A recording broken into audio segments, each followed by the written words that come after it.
Hi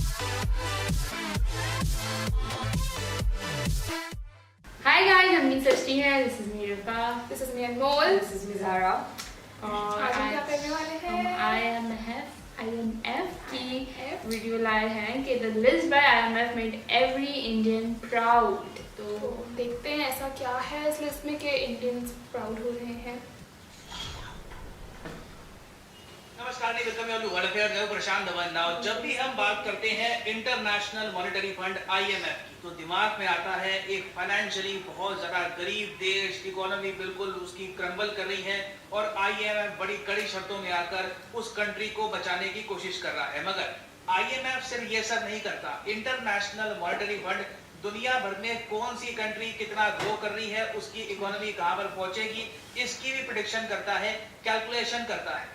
तो हाल ही में IMF ने सोचा कि ये भी नॉस्ट्राडामस की तरह कुछ प्रेडिक्शन करे 2023 साल के लिए, और फिर IMF ने यहाँ पर ये ट्वीट कर दी। इस ट्वीट में IMF ने ये दिखाया कि इनके हिसाब से फाइनेंशियल ईयर 2023 में दुनिया की ग्रोथ रेट क्या होगी, कौन सा देश कितना ग्रो करेगा।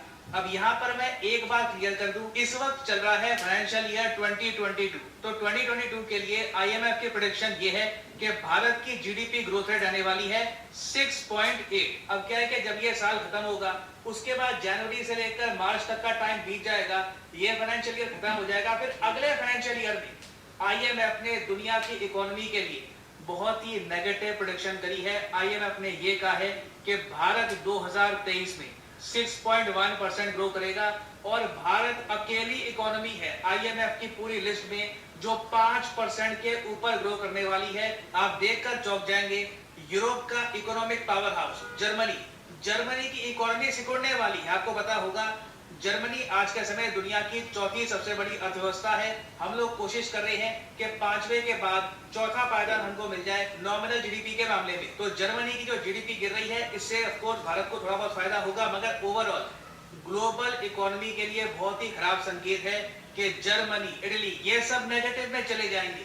यूएसए सिर्फ 1% ग्रो करेगा। यूनाइटेड किंगडम भी बिल्कुल मिनिस्कुल 0.3% के आसपास ग्रो करेगा। रशिया की हालत तो बहुत खराब है। इस साल रशिया ने जो गड्ढा किया है अपनी इकोनॉमी का, ये है -3.4%, और इसके बाद अगले साल भी रशिया की इकोनॉमी और सिकुड़ जाएगी, -2.3%। तो इस पूरी लिस्ट में आप देखोगे शायद ही आपको कोई देश दिखेगा जिसकी ग्रोथ रेट देखकर कुछ आप कह लीजिए पॉजिटिव फीलिंग आती है कि नहीं ये कंट्री आगे ग्रो करता रहेगा। तो इस पूरी लिस्ट में आप अगर देखो तो सिर्फ भारत ही अकेला देश दिखता है जिसकी ग्रोथ रेट जेन्युइनली बनी रहेगी, जो लिटरली आप कह सकते हैं ग्लोबल इकोनॉमी को भी मोटिवेट करेगा। नहीं तो IMF ने प्रेडिक्शन ये करी है कि अब से लेकर 2026 तक, जी हाँ, नॉस्ट्राडामस जब IMF बनता है तब बहुत दूर की ये जो प्रेडिक्शन करते हैं, इनके हिसाब से अब से लेकर 2026 तक ग्लोबल इकोनॉमी में $4 ट्रिलियन का लॉस होगा।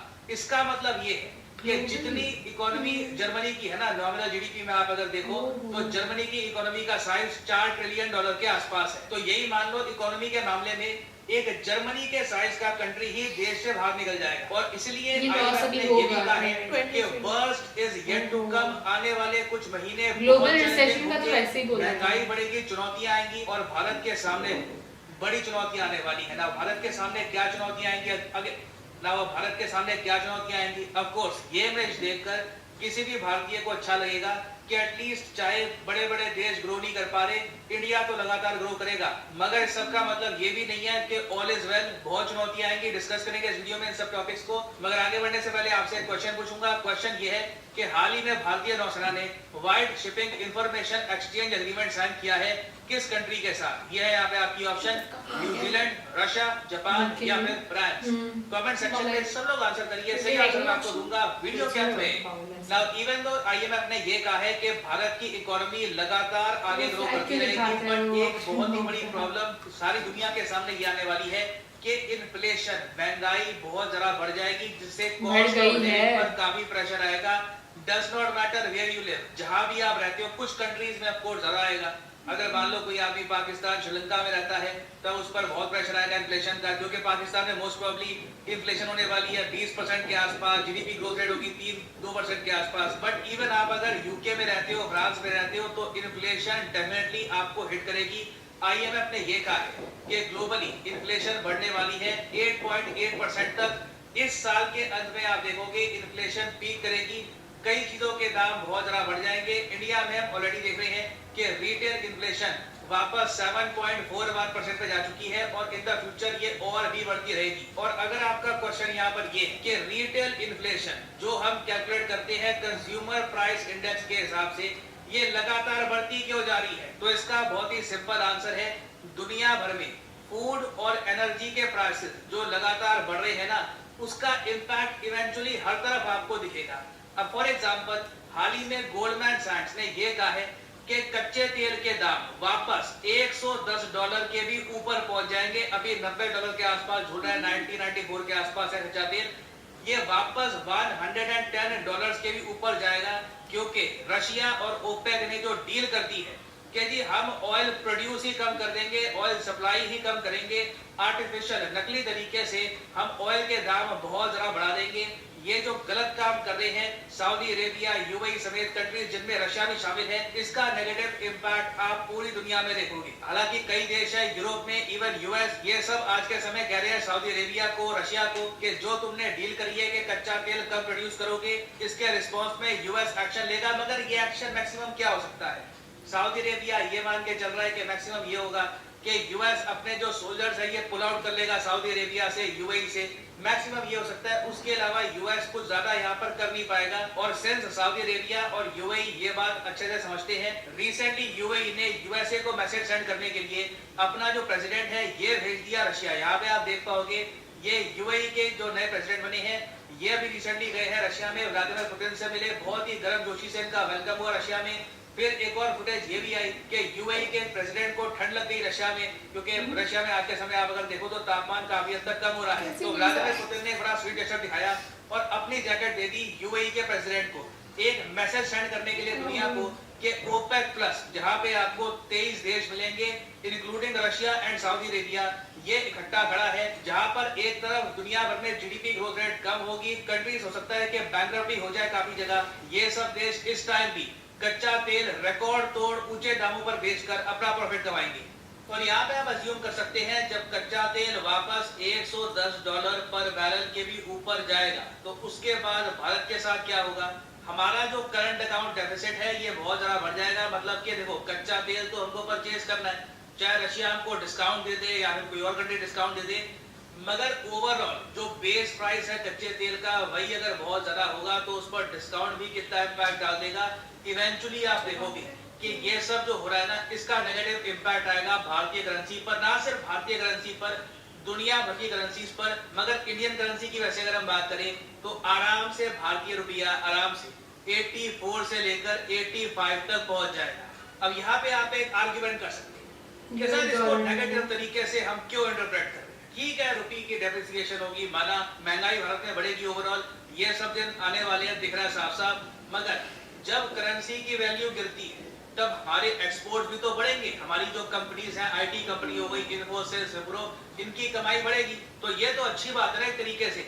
देखो आपको एक बात बताता हूँ, हाल ही में हमारी वित्त मंत्री ने ये कहा था कि रुपये की जो गिरावट ये जरूरी नहीं है, 100% कंफर्म नहीं है कि इससे एक्सपोर्ट्स में हेल्प मिलेगी या फिर नहीं मिलेगी। रुपये फॉल मे और मे नॉट हेल्प एक्सपोर्ट्स, क्योंकि देखो प्रॉब्लम ये है सिर्फ रुपये नहीं गिर रहा, दुनिया भर में ऑलमोस्ट सारी करेंसीज गिरेगी, जो डिमांड है, जो ओवरऑल जीडीपी की ग्रोथ है ये कम हो रही है, तो हम एक्सपोर्ट भी किसको करेंगे? इंटरनेशनली अगर बहुत से कंट्रीज की जीडीपी ग्रोथ रेट लगातार कम होती रहेगी तो वेयर विल यू एक्सपोर्ट? इस साल मैं आपको बताऊं तो यूएस सिर्फ ग्रो करने वाला है 1.6%, जापान ग्रो करेगा सिर्फ 1.7%, तो आप किस कंट्री को जाकर बेचोगे? तो this is a huge issue. तो ओवरऑल मैं कहूंगा कि देखिए बिल्कुल हम दुनिया से बेहतर परफॉर्म कर रहे हैं, कुछ डिसीजन हमने लिए हैं भारत में, जैसे कि विदेशी मुद्रा भंडार बचा के रखा और स्टेप लिए हैं, उसका हमको कहीं ना कहीं बेनिफिट मिलेगा। मगर लॉन्ग टर्म में it will be a difficult time for every country, हर देश को बहुत ज्यादा मुश्किल सहनी होगी आने वाले कुछ सालों में। ना वापस आते हैं अपने क्वेश्चन की तरफ कि wide shipping information exchange agreement जो आजकल न्यूज में है, ये रिसेंटली भारत ने किस देश के साथ साइन किया है? तो सही उत्तर है ऑप्शन ए, न्यूजीलैंड। यहाँ पर आप देख पाओगे वाइड शिप्स होती है, कमर्शियल शिप्स, कार्गो शिप आप कह लीजिए, तो इसके रिगार्डिंग जो इंफॉर्मेशन है ये शेयर करी जाएगी भारत और न्यूजीलैंड के बीच। अच्छा, कैसी लगी? बहुत पता चला कि ओवरऑल ग्लोबली Information. कहाँ पे कौन सी कंट्री कहाँ पे स्टैंड करती है और इन फ्यूचर किसके साथ स्टैंड करेगी। हाँ। And like पहले तो मुझे लगता था IMF is only for loans, ये प्रेडिक्ट भी करता है, ये मुझे इस वीडियो के बाद पता चला, और फिर वो बताता भी है, जैसे इंडिया का मैंने बताया कि ग्रो करेगी, बट देन जैसे एक्सपोर्ट्स तो ये भी बताया कि not everything is good, inflation तो बढ़ेगा, हाँ, अभी सही भी बात बढ़ है। रहा है और आहिस्ता आहिस्ता ये लोग कह रहे हैं और भी बढ़ेगा, 8% बोला था हाँ, इंडिया में, और भी 8% बोला था। बढ़ेगा, तो ओवरऑल ग्लोबली भी हर Globally जगह भी, बढ़ेगा। हाँ, तो हाँ, इसके पीछे पूरी इन्होंने ये भी पूरे- बताया कि आसानी से जी, पूरा मतलब एक्सप्लेन किया अच्छे था से एक्सप्लेन किया था। हाँ, कि बहुत हाँ, जैसे अगर आपका ये इन्फ्लेशन हो रहा था, आप एक्सपोर्ट किसको ही करोगे, तो दिस इज द रीजन कि not everything will be good और डाउनफॉल्स आएंगी। हाँ, ऑब्वियसली ग्लोबल रिसेशन है, तो अगर कोई कहीं से भी अगर अपना लाना चाह रहा है इनकम, तो सामने वाले के पास होगा तो वो आपको वो देगा। देगा, जब exactly। ग्लोबली सब Globally- डाउनफॉल पे आए हुए हैं तो फिर तो कौन वो भी किसको देगा। देगा? हाँ, तो तो ये चीज़ मुझे अच्छी I don't लगी know, कि हाँ। हाईलाइट की ये चीज़ इन्होंने। तो पता नहीं क्या होगा अभी से इन्फ्लेशन आई हुई है, हाँ, आगे अभी तो पता नहीं, पता नहीं। The worst is yet to come, जैसे Yes, रहता है। रहता और है। उन्होंने पूरा जिस तरीके से एक्सप्लेन किया कि एक चीज की प्राइस बढ़ती, क्रूड ऑयल की प्राइस बढ़ेगी, तो किस तो तरीके उससे से? कैसे ग्लोबली पूरा अफेक्ट होगा एक चीज की प्राइस बढ़ने से, कि ऑब्वियसली इससे फिर अगर क्रूड ऑयल की प्राइसेस बढ़ेगी तो ट्रांसपोर्ट की प्राइसेस बढ़ेगी, ट्रांसपोर्ट की प्राइसेस बढ़ेगी तो जो मशीन में क्रूड ऑयल चलता है तो मशीन तो फिर वो ज्यादा पैसे लगेंगे उसमें मेकिंग में, तो ऑब्वियसली प्रोडक्ट की प्राइसेस बढ़ेंगी। किस तरीके से सब कुछ लिंक हाँ। है, और किस तरीके से जो उन्होंने Yeah. पैक्ट बनाया हुआ है, किसके बीच में था पैक्ट? न्यूजीलैंड और इंडिया, वो वाला नहीं, ऑयल वाला जो था, वो जो इंडिया, सऊदी और जो पैक्ट है किस तरीके से रशिया और ये जो दो पैक्ट है किस तरीके से इफेक्ट करेंगे वर्ल्ड वाइड, किसी इन्होंने फेकली ऐसे दिखाया है कि ना महंगा पड़ रहा है अब और उसका सप्लाई कम करेंगे तो कम करेंगे, और किस तरीके सब कैसे बस सब कुछ link to our, and let's pray कि कुछ ज्यादा ना हो 2023 में। every country bears it enough। There is enough, हाँ। हाँ, और उन्होंने बताया था ना पूरा यूके की एक तरीके की कंट्री निकल जाएगी 2023 में, हाँ। 4 ट्रिलियन समथिंग तरीके लॉस होगा कि वो loss होगा। 4 ट्रिलियन इज अ लॉट, तो exactly। Billion trillion. Let's hope सब survive कर लें, Yes। अच्छे से कर लें, And, and आप लोग हमें इस तरीके की वीडियोस और कमेंट किया करो, हाँ। इट्स वेरी इन्फॉर्मेटिव, हमें Very। बहुत पता चलता है कि ग्लोबली चल क्या रहा है, कौन कहाँ पे स्टैंड कर रहा है, तो इट रियली हेल्प्स अस। और अगर आपको हमारा रिएक्शन अच्छा लगा हो तो like, share, subscribe and don't forget to press the Bell icon।